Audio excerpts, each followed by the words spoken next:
While the Pokemon TCG centers primarily around its rotating standard format, Expanded remains as the only official way to play with your older cards from the long history of the game. In the past, we've gone over the logic behind each banned card in Expanded format via some of our earliest videos.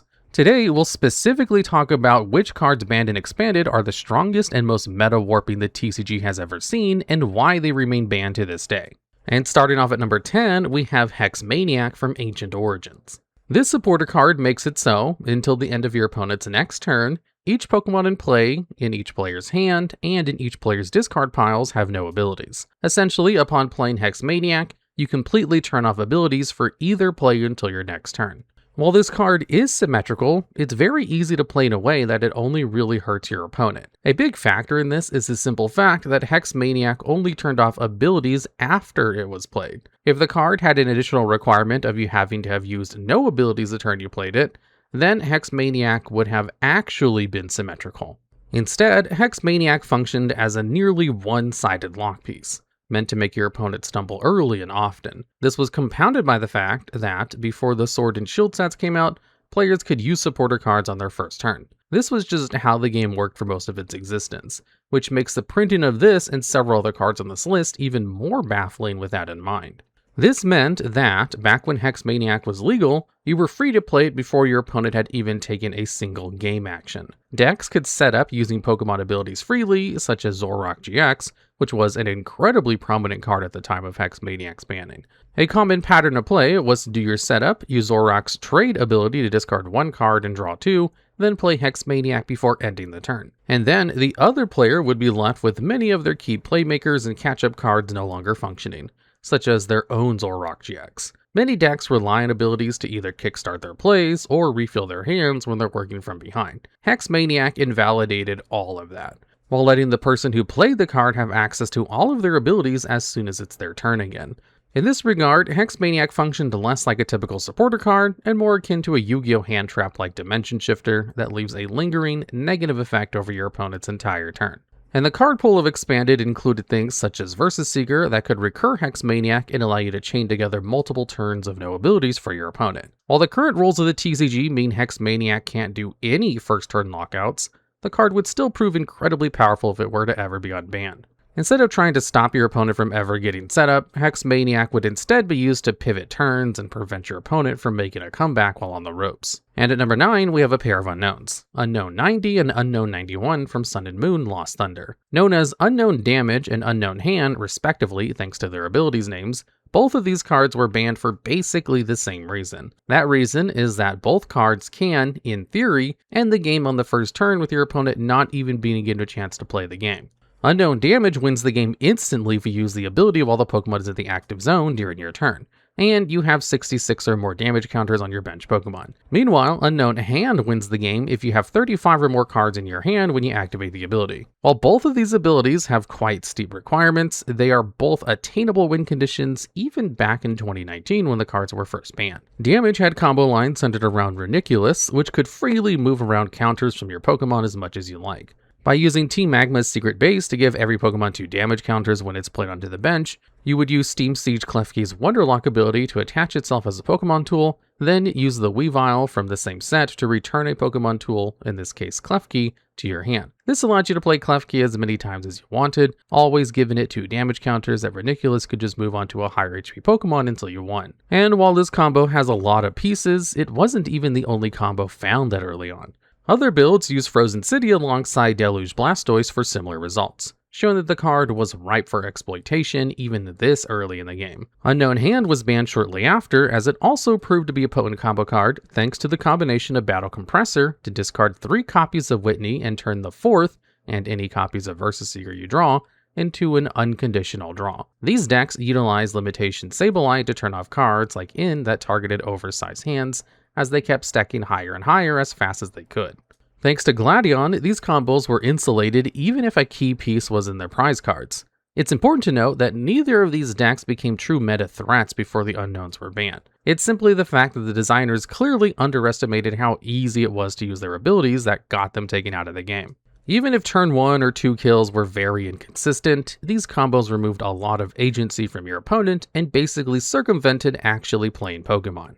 And in the case of Unknown Hand, it also saw play as a win condition for grindy stall decks that aimed to drag the game out to a crawl. As such, considering there was no future-proofing and both cards would only get stronger the years to come, they settled into a spot on the ban list. And while they're low on this list relatively, they could potentially mature into the most broken cards on the ban list if future support ever comes out for them. And coming in at number 8, we have Jessie and James from Hidden Fates. This supporter card makes each player discard 2 cards, starting with the opponent. This is yet another classic example of a card being symmetrical on paper, yet in practice feeling closer to a predatory loan that your opponent can't say no to. Beyond any setups or combos, the key part of what makes this card so strong is agency on the side of the user. While you are forced to discard 2 cards, you get to play your turn around that fact, whereas your opponent will be put on the spot and left to try and keep the right cards to mount a proper response. If you manage to use every card in your hand, you can play the card and then essentially have no downside, especially if any of your Pokemon in play have abilities that draw cards. But beyond this basic line of play, the real reason that Jessie and James was banned was to set a potential to rip away an opponent's entire hand. Hidden Fate's Wheezing has the ability Surrender Now, which forces the opponent to discard a card when Wheezing is discarded via the effect of Jessie and James. This means you're able to offset the downside by making the card even more punishing for your opponent by actively breaking symmetry by triggering Surrender Now before your opponent gets a chance to prepare to fight. While losing a few cards was bad enough, the card became even more impressive when paired alongside Red Card. Red Card could arguably be on this list as well, since it was later banned for its repeated appearances in combos just like this one. Red Card forces your opponent to shuffle their hand back into their deck and draw 4 cards. Not only is this a one-sided judge, as a reminder, you were able to play supporter cards on turn 1 going first back then when this was printed, which meant if you could get 2 Wheezings into your hand, then use a red card followed by a Jessie and James, you could completely empty your opponent's hand before they've even taken their first turn. This combo was absolutely backbreaking and essentially ended the game before it even began. Now, the reason a combo that potent is this low on this list is both the high density of specific cards needed to do it on the first turn, but also the fact that there were even stronger cards that pulled off similar hand-ripping functions. But even with the new supporter card rules, Jessie and James would still provide some rather punishing hand hate at crucial points of the game, and were well worth blasting off to the ban list and staying there to this day. And at number 7, we have Maxie's Hidden Ball Trick. This supporter can only be played when it's the last card in your hand. It puts a fighting-type Pokemon from your discard pile onto your bench, then draws you 5 cards. Now, at face value, this card is potent yet situational, requiring you to empty your hand substantially and have a relevant Pokemon in the discard pile to even be useful. But when the card works, it's incredibly potent, refilling your hand to a decent degree while also bringing back any fighting type Pokemon with no restriction on evolution stage or rule box. The problem comes primarily from the exact Pokemon Maxie was likely to bring back out. His first partner in crime was Archeops, since it stopped players from playing cards from their hand to evolve their Pokemon. Since this was back when supporter cards could be played on the first turn going first, you could lock people out of evolutions for the entire game essentially. This synergy got Archeops banned. But it wouldn't be long before Pokemon Company realized that Maxie and his tricky balls were the problem. The introduction of Kabutops that locks players out of trainer cards entirely was the last straw that promptly got Maxie's Hidden Ball Trick banned. While this card is definitely far less powerful now that supporter cards are more restricted, there's still a lot to be said about an on-demand item lock or even just bringing back a massive rule box Pokemon while refilling your hand in the process. Granted, there are far easier supporters to use, but its combo potential remains even if you can't perform an immediate lock. That said, this is one of the cards most drastically affected by the rule change in terms of power. Emptying an opponent's hand is powerful at all stages of the game, but Kabutops is a bit less impressive when your opponent has had a full turn to use trainer cards to their heart's content. But there's no denying that this is still one of the most powerful cards to leave the format, with potential for it to get even better every time a new fighting type Pokemon is printed. Then, the number 6 spot on this list goes to Delinquent from Breakpoint. This supporter lets you discard a stadium in play, either yours or your opponent's.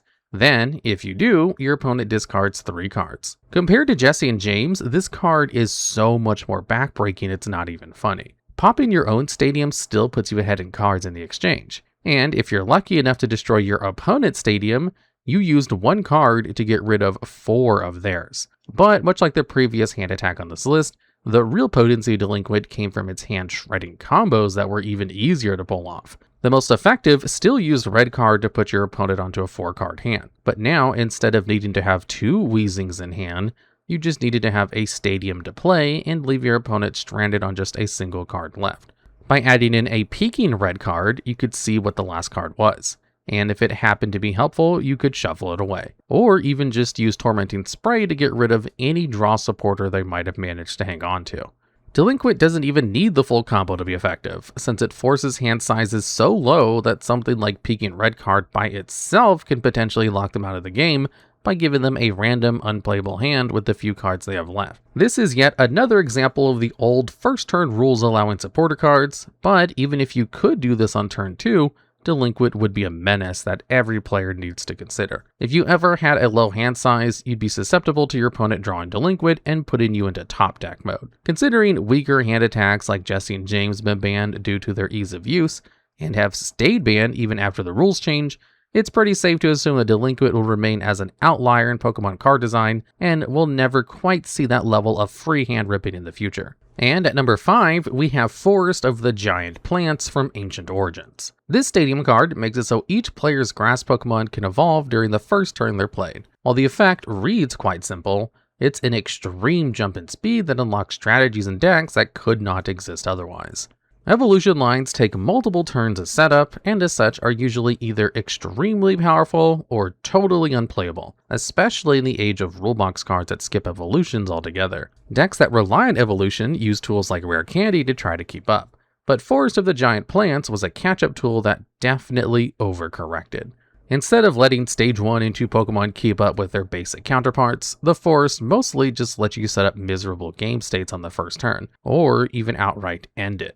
The fastest way to end a game with Forest of the Giant Plants was to simply evolve into Shiftry using a Grass-type Nuzleaf, and then use the Giant Fan ability. Upon evolution, Shiftry's ability makes you flip a coin, and if heads, you choose one of your opponent's Pokemon and shuffle it into the deck. If it's the first turn and your opponent only has their one active Pokemon, then flipping heads with the ability means you win the game on the spot. And if you fail the coin flip, you could just try again with one of the many ways to put Shiftry back into your hand, like De-Evolution Spray. Although somewhat gimmicky, Shiftry Donk threatened its eponymous instant kill Donk on the play consistently enough that Shiftry received a temporary ban until they eventually banned the Forest instead and let Shiftry retire to irrelevancy. That's because, even without literally winning on the first turn, Forest of the Giant Plants could essentially win you the game on the spot by putting you so far ahead and or locking out your opponent with something like a Vileplume. The TCG recently just saw a fixed version of this card in Mega Evolution via Forest of Vitality. The card lets you evolve Grass the turn you play a Pokemon, but only into another Grass Pokemon, limiting cards like Shiftry from being legal options at all. But more importantly, the new Stadium card does not let you evolve on your first turn, meaning that you cannot set up a lock with Vileplume. Forest of the Giant Plants was simply far too lax on its restrictions, leading to a card that is fundamentally broken in the current game. The only question now is if Forest of Vitality winds up being good enough to make waves too. And at number 4, we have Ghetsis from Plasma Freeze. This supporter card makes your opponent reveal their hand and shuffle all item cards found there into their deck. Then you draw cards equal to the number of cards shuffled away for this effect. Pokemon is no stranger to some nasty hand attack cards, but they're usually symmetrical like Jessie and James, or have very specific restrictions like the situationally backbreaking reset stamp, which is worse the more prize cards an opponent has left. Not only does Ghetsis only hurt your opponent, it has no restriction beyond only hitting one type of card, but it actively draws you cards to top it all off. Ghetsis is all upsides, since even if your opponent somehow had no item cards, at least you have perfect information on their hand. But that's the thing that made Ghetsis ban-worthy. Everyone uses item cards, and in extremely high quantities. Item cards don't have the same limitations as supporter cards, and thus are the backbone of a deck's consistency, searching out key pieces from the deck or recovering them for later in the game. While there was no guarantee how many a player could have in their hand, it was safe to assume a player would have at least 1 or 2 item cards in their hand at the start of the game. And since, yet again, this was back when you could play supporters on the first turn, it was very easy for Ghetsis to not only ruin someone's hand, but put the person who played it light years ahead in card advantage. As such, decks needed to adapt, trimming as many items as they could to avoid the blowout Ghetsis turns. And any deck that actively required a high density of item cards were easy pickings for massive blowouts, which could invalidate the rest of the game right there on the spot. All of these reasons and more earned Ghetsis a spot on the ban list and in this video. Even if it's less consistent hand ripping than other cards, the sheer swing in card advantage coupled with the taxative arguably the most vital card type in the game makes it by far one of the most brutal cards the game has ever seen. If Hex Maniac could stifle decks that relied on abilities, Ghetsis outright crushed decks that relied on their item cards. And at number 3, we have Shaymin-EX from Roaring Skies. This basic Pokemon has 110 HP. Its ability setup allows you to draw up to 6 cards in your hand when you play it from your hand onto the bench.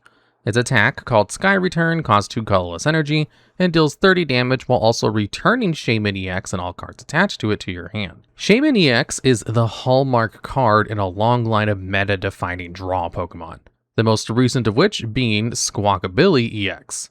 This card requires you to discard your hand to draw 6, is limited to once per turn, and only works on your first turn. These all make the card drastically worse than Shaymin-EX, and yet Squawkabilly-EX has proven to still be a rather playable meta staple. This is because this sort of effect, even when highly limited, is among some of the most powerful setup you can do in the game. Shaymin and other less restrained variants like Delinquent can refill your hand when running out of resources in the mid to late game, and are lifelines in a game so full of powerful hand attack options. Shaymin-EX is by far the most outrageous they've ever gotten with these effects, with it basically having 0 limitations, including being usable multiple times in the same turn if you can just pull it back into your hand. Combo decks could have free range to tear through their deck and find everything they need, especially since Scoop Up Net was still legal at the time in expanded format. You could reasonably make an argument that Shaymin-EX is one of the strongest Pokemon ever printed, able to slot into just about any deck and provide a level of free card draw that would be ban-worthy, even if Scoop Up Net and other cards like it never existed. Shaymin-EX's attack bouncing itself is icing on the cake, as if the Pokemon Company knew exactly how good bouncing it back to the hand was, yet actively encouraged it. They've spent the years since retrying the same idea, and still making cards that completely warp the metagame every time they enter the format. When all the nerfed versions, like Crobat V, wind up being potent meta staples, it's hard to imagine how the original Shaymin-EX was ever considered fair to begin with. And at number 2 on this list, we have Lieutenant Surge's Strategy from Unbroken Bonds. You may only play this supporter if you have more prize cards remaining than your opponent, but if you do have more, you may play 2 more supporter cards this turn. Supporters are by far the most powerful cards in the game, as if this list being mostly supporter cards so far doesn't really make that clear. Part of why these cards are so strong is that they are restrained by the fact that you can only play 1 supporter per turn. Lieutenant Surge's Strategy completely broke that rule, allowing you to combine cards that simply should have never worked together. Powerful recovery options like Lusamine were banned for a while because of how they'd make for infinitely sustainable resource loops. All the hand attack combos were far easier to pull off when you could play a draw supporter alongside your discard supporter to ensure you found all the pieces you needed to whittle their hand to nothing. While there is a restriction on Lieutenant Surge's ability, it's not very hard to force your opponent to take prize cards to turn on this overtly busted card. Lieutenant Surge's Strategy is in no small part why cards like Island Challenge Amulet have been banned thanks to how easily they can KO your own Pokemon. And we've only gotten more effective ways to self-KO since, like the recent Duskull Line's Evolved stages. Lieutenant Surge's Strategy is both only getting easier to use with time, but also getting more broken as more and more supporters come out with potentially warping effects. Most of the banned cards on this list are made even stronger when they can be played alongside Lieutenant Surge's Strategy, since it just allows for incredibly supercharged turns that really can't be matched. This is a card that both allows for explosive starts and impossibly grindy late games, all for the low price of your opponent having taken more prize cards. One could reasonably argue it belongs at the very top of the list, especially since there are multiple cards still on the ban list that combo with it. But you still need to have the other relevant cards in hand at the right time for the card to be at its full potential. The top card on our list didn't need any setup, beyond playing the game normally to be absolutely broken. And speaking of the top card, the final card on our list at number 1 is Lysandre's trump card from Phantom Forces. Enfranchised players are almost certainly not surprised to see this card here, but for those unaware, this supporter card makes both players shovel their discard piles back into their deck, except for the trump card itself, of course. Now, recycling your discard pile into the deck is a powerful effect in just about any game, but cards like this are rarely ban-worthy in the likes of Magic the Gathering, unless they're stapled to draw 7s. However, in Pokemon, a complete discard pile refresh is amongst the most overpowered things you could possibly do.